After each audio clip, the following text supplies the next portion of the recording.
नमस्कार विद्यार्थी मित्रांनो, विद्याधन अकॅडमीच्या डिजिटल प्लॅटफॉर्मवर आपल्या सगळ्यांचं मनपूर्वक स्वागत। आज बहुचर्चित बऱ्याच दिवसापासूनची ही जी सगळेजण वाट बघत होते, ही परीक्षा वेळेवर होईल की पुढे जाईल अशा अनेक प्रश्नांची उत्तर आज आपल्याला मिळाली। आज आयोगानं राज्यसेवा पूर्व परीक्षा जी आहे, राज्यसेवा पूर्व परीक्षा जाहिरात 2025 ही आज आलेली आहे। आपल्याला या संपूर्ण व्हिडिओमध्ये बघायचं किती जागा आहेत, काय पात्रता आहे, महाराष्ट्रातल्या जेवढ्या क्लास 1 क्लास 2 च्या ज्या पदं असतात त्याच्यासाठीची ही जाहिरात आहे। महाराष्ट्र लोकसेवा आयोग एमपीएससीची ही जाहिरात आहे आणि ही जाहिरात आज प्रसिद्ध झालेली आहे। याच्यामध्ये जर आपण बघितलं तर किती जागा, त्याला काय पात्रता आहे, फॉर्म कधीपासून सुरुवात होणार आहेत आणि त्याची लास्ट डेट किती आहे आणि याच्याबद्दलची आपण आज ही जी गोष्ट आहे ती पाहणार आहोत। बघा, आता जी राज्यसेवेची जी पूर्व परीक्षेची जाहिरात आज आलेली आहे ती आपण आधी नीट समजून घेऊ। सगळ्यात महत्त्वाचं, ही जी जाहिरात आहे ही जाहिरात महाराष्ट्र शासनाच्या विविध विभागांतर्गत खालील संवर्गातील ही जी पूर्ण ऍड आहे ही 385 पदाच्या भरतीकरता ही ऍड आलेली आहे। 385 जागेसाठी ही ऍड प्रसिद्ध झालेली आहे। त्याच्यामध्ये सामान्य प्रशासन विभाग म्हणजेच राज्यसेवेच्या मूळ राज्यसेवेच्या ज्या जागा आहेत तर त्या जागा आहेत 127। आता या जागा तशा खूप कमी जागा आहेत, परंतु येणाऱ्या काळात राज्यसेवा पूर्व परीक्षा होईपर्यंत, त्याच्यानंतर राज्यसेवा मुख्य परीक्षा होईपर्यंत या जागेमध्ये वाढ होऊ शकते। दरवेळेसच या जागेमध्ये वाढ होत असते। ठीक आहे, फक्त ही प्राथमिक लेवलची जेवढं मागणीपत्र प्राप्त झालेले आहेत आयोगाला त्याची ही ऍड त्यामध्ये टाकलेली आहे।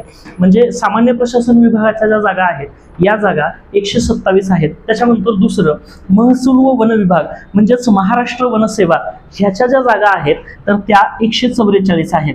आणि त्याच्यानंतर सार्वजनिक बांधकाम विभाग, या सार्वजनिक बांधकाम विभागाच्या ज्या जागा आहेत त्याला स्थापत्य अभियांत्रिकी सेवा सिव्हिल सर्व्हिसेसच्या जागा आहेत त्या 114 जागा। अशा टोटल 385 जागेसाठीची जी जाहिरात आहे ती आज एमपीएससीनं प्रसिद्ध केलेली आहे। आपल्याला माहित आहे राज्यसभेमध्ये सगळे जे पद आहेत आता ऍड झालेले आहेत।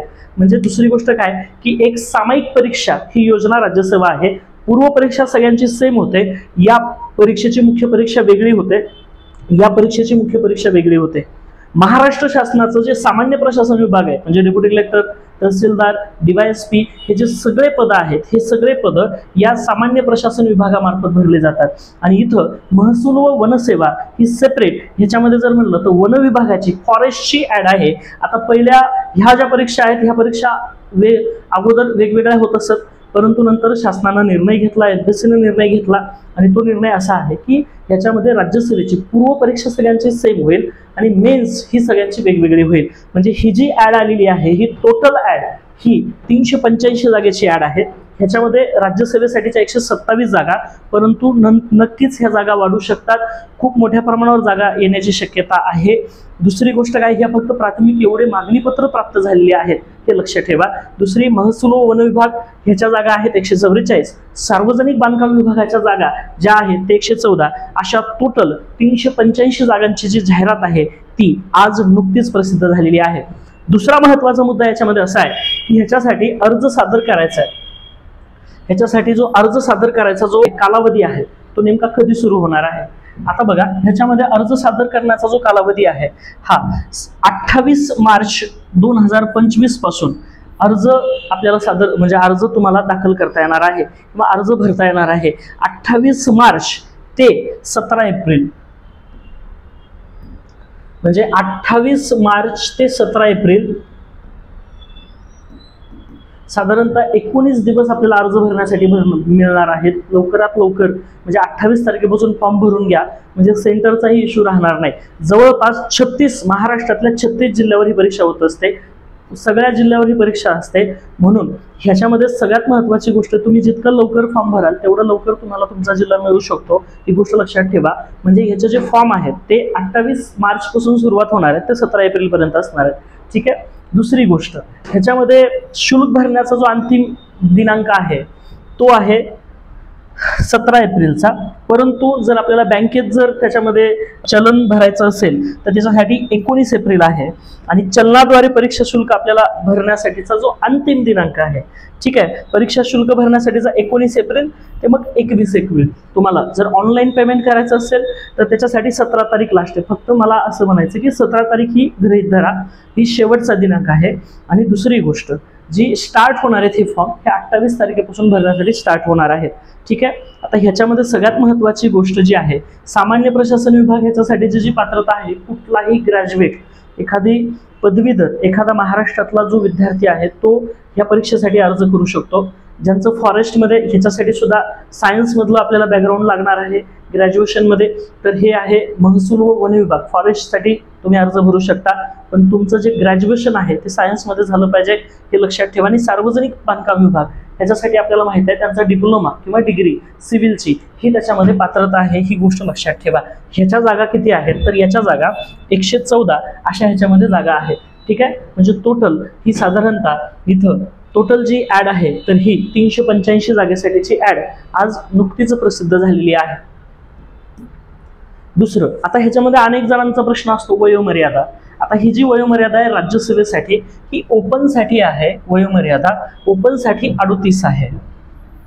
कमीत कमी 19 वर्ष पूर्ण पाहिजे, जास्तीत जास्त 38 वर्ष पाहिजे, ठीक आहे बघा। आणि त्याच्यानंतर मागासवर्गीयांसाठी +5 वर्षाचं रिलॅक्सेशन असतं, 43 आहे, ठीक आहे। मग इथं एक सगळ्यात महत्त्वाची गोष्ट इथं लक्षात ठेवा, ही जी आहे तर समजा इथं खेळाडू असेल तर खेळाडूसाठी ओपनसाठी 43च आहे आणि मागासवर्गीयसाठी 43च आहे, ठीक आहे। म्हणजे ही जी राज्यसभेची जी परीक्षा आहे ह्याच्यासाठी एज लिमिट ही ओपनसाठी असेल तर ती 38 आहे, कमीत कमी 19 पाहिजे, जास्तीत जास्त 38 पाहिजे। आणि जर ह्याच्यामध्ये मागासवर्गीय असेल तर तिथं 5 वर्ष पुढे वाढवलेली आहेत, 43 वर्षापर्यंत आपण ही परीक्षा देऊ शकतो किंवा या परीक्षेचा तुम्ही अर्ज भरू शकता, ही त्याच्यामधली महत्त्वाची गोष्ट आहे, ठीक आहे। तर ही वयोमर्यादा गणण्याची एक विशिष्ट पद्धत आहे, हे लक्षात ठेवा। आणि ही जी आहे त्याचा दिनांक, आता समजा बऱ्याच जणांचं रनिंग 38 असेल, पण तुम्ही इथं चेक केलं पाहिजे की 1 जुलै 2025ला तुमचं वय नेमकं किती आहे, ठीक आहे। तर त्या वयानुसार तुम्हाला ही जी ॲड आहे ह्याच्यामध्ये आपण फॉर्म भरू शकतो, आपली वयोमर्यादा त्यामध्ये बसते की नाही ह्याचा तुम्हाला नक्की अंदाज येऊ शकतो, ठीक आहे। या राज्यसभेचं वैशिष्ट्य असं आहे की ही राज्यसेवा आता वर्णनात्मक पद्धतीने होणार आहे। म्हणजेच काय की स्पष्टीकरणाच्या माध्यमातून ही राज्यसेवा परीक्षा होणार आहे। ह्याच्यासाठी बघा, ही जी राज्यसेवा पूर्व परीक्षा मी तुम्हाला सांगितली, सगळ्या परीक्षा आता या राज्यसेवेच्या पूर्व परीक्षा सगळ्यांच्या सेम असणार आहेत, सगळ्यांसाठी 400 गुण आपल्याला इथं पाहायला मिळतात। 400 गुणांची ही परीक्षा पूर्व परीक्षेची असणार आहे आणि मेन्स प्रत्येकाच्या वेगळ्या होणार आहेत। ह्याच्यामध्ये राज्यसभेची मेन्स जर म्हणाल तर ह्याच्यासाठी 1750 गुणांची ही जी मुख्य परीक्षा आहे आणि त्यालासाठी मुलाखत आहे ती 275 गुणाची। बघा, पूर्व परीक्षा ह्या तिन्ही पदांची सेमच होणार आहे। ही जी पूर्व परीक्षा, राज्यसेवा पूर्व परीक्षा, महाराष्ट्र म्हणजे सिव्हिलची परीक्षा आणि फॉरेस्ट, ह्या तिघांची जी पूर्व परीक्षा आहे ती सेमच होणार आहे, ओके। ही संयुक्त पूर्व परीक्षा त्याला असं म्हणलं गेलं। मागच्या 2-3 वर्षापासून ह्या ज्या परीक्षा आहेत ह्या सेम होत आहेत, ते लक्षात ठेवा।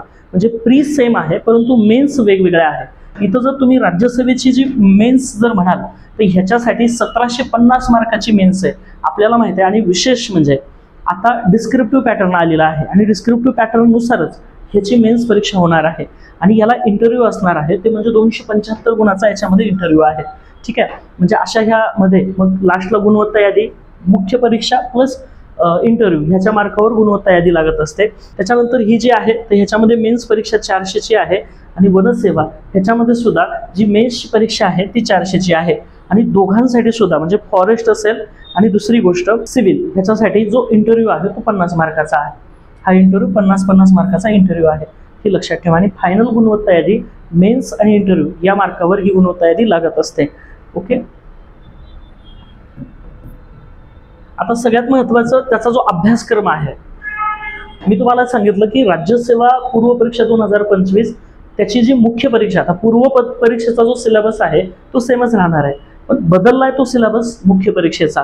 2025ला मुख्य परीक्षा जी होणार आहे ती डिस्क्रिप्टिव्ह पॅटर्न होणार आहे आणि त्याचीच आता नुकती ॲड आलेली आहे ही जी मुख्य परीक्षा आहे ही थोडीशी समजून घ्या. ह्याच्यासाठी कुठले कुठले विषय आहेत, मुख्य परीक्षेचा नेमका सिलेबस कसा आहे, हा थोडासा आपल्याला समजून घेणं खूप आवश्यक आहे. ह्याच्यामध्ये जर आपण बघितलं, पूर्व परीक्षा सगळ्यांची एकच प्री होणार आहे. मग ह्याच्यामध्ये आपल्याला माहिती आहे 200 मार्काचा जीएसचा पेपर आहे आणि 200 मार्काचा सिस्टॅटचा. मुख्य परीक्षा जी आहे ह्याच्यामध्ये लक्षात ठेवा 1750 मार्काची मुख्य परीक्षा. भाषा पेपर 1 आहे, तो मराठी आहे. भाषा पेपर 2 इंग्रजी आहे.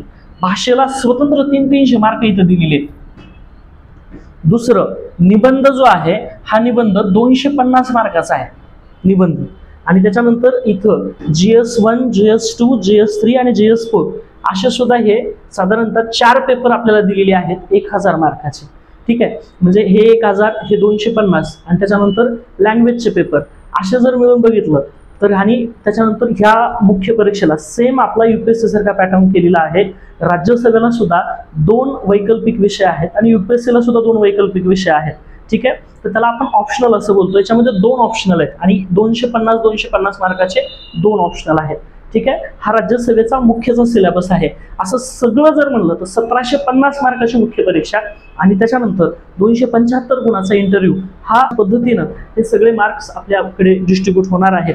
आणि अशी ही जी परीक्षा आहे, आपण 28 तारखेपासून याच्यामध्ये फॉर्म भरा. आपल्याकडे राज्यसेवा पूर्व परीक्षेची जी बॅच आहे, राज्यसेवा पूर्व परीक्षेसाठी आणि डिस्क्रिप्टिव्ह मेन्ससाठी जी निबंध आहे याच्यासाठी आपल्या विद्याधन अकॅडमीच्या स्पेशल बॅचेस, आता राज्यसेवा पूर्व परीक्षेची ही जी बॅच आहे ही सध्या सुरू आहे. मेन्ससाठी निबंधाचं सुद्धा आपलं रिटर्नचं लवकरच बॅच सुरू होणार आहे. आपल्याला याच्याबद्दल कुठली अडचण असेल, फॉर्म भरण्यासंदर्भात कुठली अडचण येत असेल तर आपण कमेंट करा. धन्यवाद.